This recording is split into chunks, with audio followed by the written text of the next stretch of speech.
हम लोग आपने एफआईआर की बात की, अगर एफआईआर नहीं होगी तो क्या बॉडी आप यहाँ से बिलासपुर से पटना लेके जाएंगे? नहीं, अभी तो नहीं ले जाएंगे, जब तक एफआईआर दर्ज नहीं हुई नहीं ले जाएंगे। तालाब की साइड गया था और वो फ़ोन से बातें करते हुए जा रहा था, वो सीसीटीवी में दिख रहा है। उसके बाद वहाँ पे ड्राउनिंग से डेथ हुई है। किस बात को लेकर एफआईआर करवाना चाहते हैं? मैनेजमेंट के ऊपर को लेकर एफआईआर करना चाहते हैं, क्योंकि ऐसी मैनेजमेंट कैसी हो सकती है कि 3 दिन 4 दिन से बच्चा लापता है। आप उसको गार्जियन तक कॉल करके भी बता सकते हो। क्योंकि जब किसी की हत्या होती है तो उस पर बॉडी में साइंस दिखते हैं, स्ट्रैंगुलेशन का मार्क्स रहेगा, स्टैब इंजरी रहेगी, कोई धक्का उक्का दिया होगा तो उसका कहीं खरोच उरोच के निशान होंगे। संतुष्ट तो नहीं है भाई, अभी मेरे को कुछ पता ही नहीं चला। मैं अभी सदमे में हूँ भाई, क्या हो रहा है क्या नहीं चल रहा है, मैं खुद नहीं समझ पा रहा हूँ।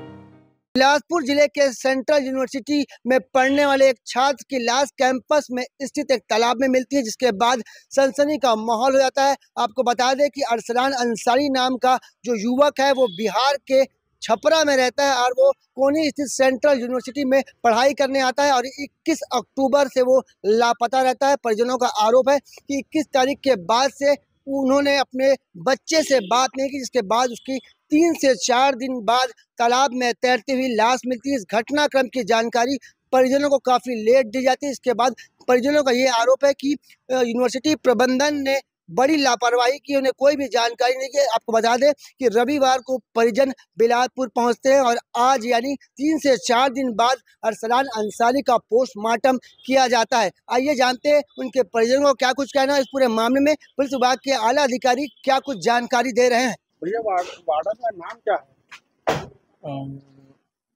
उनका वार्ड है मतलब क्या था, वो धपोला जी कुछ था, एमएस। तो ये क्या बोले आपको? मतलब ये दिलासा दिलाने की कोशिश कर रहे हैं कि हाँ हो गई, अब कुछ नहीं कर सकते हम लोग, ऐसा चल रहा है।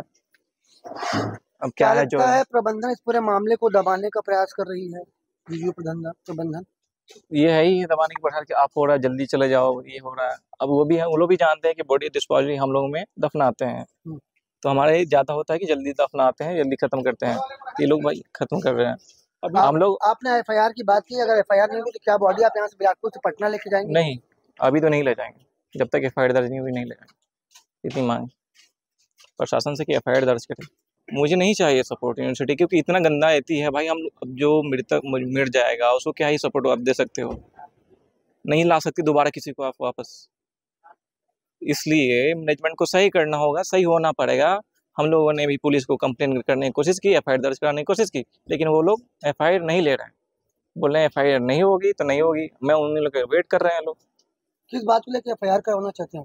मैनेजमेंट के ऊपर को लेकर एफआईआर करना चाहते हैं, क्योंकि ऐसी मैनेजमेंट कैसी हो सकती है कि 3 दिन 4 दिन से बच्चा लापता है। आप उसको गार्जियन तक कॉल करके भी बता सकते हो कि हाँ क्या हो रहा है क्या नहीं है, कैसा सीन है, कुछ नहीं बता रहे हो। गार्जियन खुद आके पता करेगा कि मेरा बच्चा कहाँ है, तो हॉस्टल में रहने क्या फायदा। हॉस्टल वाले से बात ही नहीं हुई, कुछ बात नहीं। बोलता कि मेरे में क्या है, मैं एब्सेंट लगा दी, मैं गया देखा आया क्या देख के आया कि बच्चा है कि नहीं है, वो कुछ नहीं देखा। ऐसी प्रजेंट एब्सेंट लगा रहे हो खुद से मन से। नहीं, वार्डन को मेरे को मालूम कुछ नहीं मिला, मैं कल ही आया यहाँ पे, मुझे उतना अथी नहीं है पता यहाँ का कुछ। क्या आपको लग रहा है हत्या है कि आत्महत्या? क्या लगता है आपको भाई? आत्महत्या नहीं कर सकता मेरा भाई, क्योंकि आप कहीं भी जाके पूछ सकते हो, किसी मेरे जो भी दोस्त हैं उसके कलीग से यहाँ जो रहते हैं वो कुछ पूछ सकते हो। पुलिस से बात हुई कुछ क्या कहा उन्होंने? पुलिस से बातें हो रही है, वो लोग बस दिलासा दिला रहे हैं कि हाँ हो जाएगा, सब हो जाएगा। बस में हमारी मांग एफआईआर जरूरी है कि हाँ आए। पटना से आप यहाँ आए हैं, क्या संतुष्ट है यहाँ की कार्रवाई से? देखिए संतुष्ट तो नहीं है भाई, अभी मेरे को कुछ पता ही नहीं चला। मैं अभी सदमे में हूँ भाई, क्या हो रहा है क्या नहीं चल रहा है, मैं खुद नहीं समझ पा रहा हूँ। क्या नाम आपके भाई का? अरसलान अंसारी। कब उसकी लाश मिली है और इतने दिन बाद पोस्टमार्टम हो रहा है, क्या कुछ मानते प्रबंधन की लापरवाही? प्रबंधन की पूरी लापरवाही है यहाँ पे भाई। मैंने पेपर भी नहीं जाना, प्रबंधन नहीं जाना। हम लोगों ने कॉल किया तब पता चल रहा है, फिर मैं 24 को आया तो पता चला कि हाँ बरामद हुई है। फिर आइडेंटिफाई कर रहा हूँ मैं, कब की बात कब की चल रही है। 5-6 बात दिन आपको कैंपस में मिल रही है, ये नहीं कि आप बाहर जा रहे हो, आपको बाहर मिल रही है कुछ चीज़ें। तो प्रबंधन की लापरवाही मान रहे हैं। कितने भाई बहन आपको? हम लोग, वही छोटा था, मैं माजिल हूँ, एक मेरे से बड़े हैं। आपका नाम? मेरा नाम गौहर। क्या है पूरा मामला?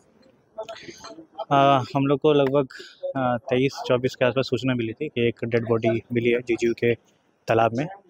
हम लोगों ने बॉडी को निकाला, शिनाख्ती की, तो पता चला कि लड़का जो है वो फिजिक्स की पढ़ाई कर रहा था, 5th सेमेस्टर में था। और फिर उनके परिजनों को कांटेक्ट किया गया। परिजन यहाँ पे मौजूद हैं, उन्होंने शिनाख्ती की, आइडेंटिफाई किया और उन्होंने बोला उन्हीं का बच्चा है। तो इनिशियल अभी जो प्राइमा फेसी इन्वेस्टिगेशन से लग रहा है कि वो लड़का जो है वो 21 तारीख को शाम को लगभग 5 बजे तालाब की साइड गया था और वो फ़ोन से बातें करते हुए जा रहा था, वो सीसीटीवी में दिख रहा है। उसके बाद वहाँ पे ड्राउनिंग से डेथ हुई है। बाकी जो है अगर कुछ उसमें कोई भी एंगल रहता है तो वो आगे की जो विवेचना है, फॉरेंसिक रिपोर्ट है, उसके बेसिस पता चलेगा। आज जो हम लोग पोस्टमार्टम हुआ है उसमें डॉक्टरों की टीम से करवाया गया, 3 डॉक्टर्स की टीम थी। उन्होंने उसका पोस्टमार्टम किया, उसमें बताया कि कोई भी ऐसा इंजरी मार्क्स बॉडी पे नहीं दिख रहा है, तो कोई भी स्ट्रगल के साइंस नहीं दिख रहे हैं। तो प्राइमा फेसी अभी जो है ड्राउनिंग का केस ही लग रहा है। बाकी हम लोग इसमें इन्वेस्टिगेशन विवेचना कर रहे हैं। परिजन हत्या की आशंका जताते हुए कहने कि अगर जीजू प्रबंधन के खिलाफ एफआईआर नहीं होगी तो लाश को नहीं ले जाएंगे। इसमें 2 चीज़ें हैं, जीजीओ प्रबंधन की लापरवाही अगर हुई है तो, दूसरी कि हत्या। जब हत्या का जो आरोप लगा रहे हैं उस पे हम लोग विवेचना कर रहे हैं। उसमें अभी तक तो कुछ ऐसा तथ्य मेरे को नहीं दिखा है, साक्ष्य नहीं दिखा है जिससे प्रतीत हो कि ये हत्या है। क्योंकि जब किसी की हत्या होती है तो उसके बॉडी में साइंस दिखते हैं, स्ट्रैंगुलेशन का मार्क्स रहेगा, स्टैब इंजरी रहेगी, कोई धक्का वक्का दिया होगा तो उसका कहीं खरोच उरोच के निशान होंगे। तो वैसा बॉडी में अभी पोस्टमार्टम रिपोर्ट में कहीं कुछ नहीं दिखा है। तथा हम लोग सीसीटीवी एनालिसिस किए तो बच्चा जो है अकेले जा रहा था, उसके पीछे कोई भी व्यक्ति को हम लोग जाते हुए नहीं दिखा है सीसीटीवी फुटेज में। थर्ड थिंग ये है कि जिस जगह पे उसकी बॉडी मिली और जहाँ पे उसका पैंट मिला था, लोअर मिला था, वो काफ़ी गड्ढा वाला जगह है तो, और काफ़ी स्लिपरी है। तो किसी का भी पैर अगर थोड़ा सा भी इम्बैलेंस हुआ तो वो गिर गया तो बचने का चांस काफ़ी कम है, अगर तैरना नहीं आता है तो। और इसके पेरेंट्स ने बताया कि उसे तैरना भी नहीं आता है। तो हत्या का जो है पॉसिबिलिटी कम लग रही है, लेकिन विवेचना हम लोग जारी रखें उस पर। बिलासपुर के सेंट्रल यूनिवर्सिटी कैंपस में स्थित तालाब में अरसलान अंसारी की लाश मिलने के बाद सनसनी का माहौल था। इस घटनाक्रम की जानकारी जैसे ही परिजनों को लगी तो अरसलान अंसारी के परिजन बिलासपुर पहुंचे। आपको बता दें कि बिलासपुर में रविवार को अरसलान अंसारी का पोस्टमार्टम हो रहा है। अब उसको उसकी लाश को ले जाने की तैयारी की जा रही है। पर पूरे घटनाक्रम में अरसलान अंसारी के परिजनों का आरोप है कि पुलिस इसमें गंभीरता से जाँच नहीं कर रही है और उसके परिजनों ने यूनिवर्सिटी प्रबंधन पर भी काफ़ी गंभीर आरोप लगाए। वहीं पुलिस विभाग का ये कहना है कि इस पूरे घटनाक्रम का एक सीसीटीवी उन्होंने कैंपस से निकाला है जिसमें अरसलान अंसारी तालाब की ओर जा रहा था। इसी दौरान वो तालाब के अंदर गिर गया होगा, ऐसा पुलिस विभाग का मानना है। इस पूरे मामले में पुलिस विभाग के अधिकारी बारीकी से जाँच करने की बात कर रहे हैं। अब देखना होगा इस पूरे घटनाक्रम का पर्दा कब फाश होता है। कैमरामैन मोनू सिंह के साथ जिया खान, से भास्कर।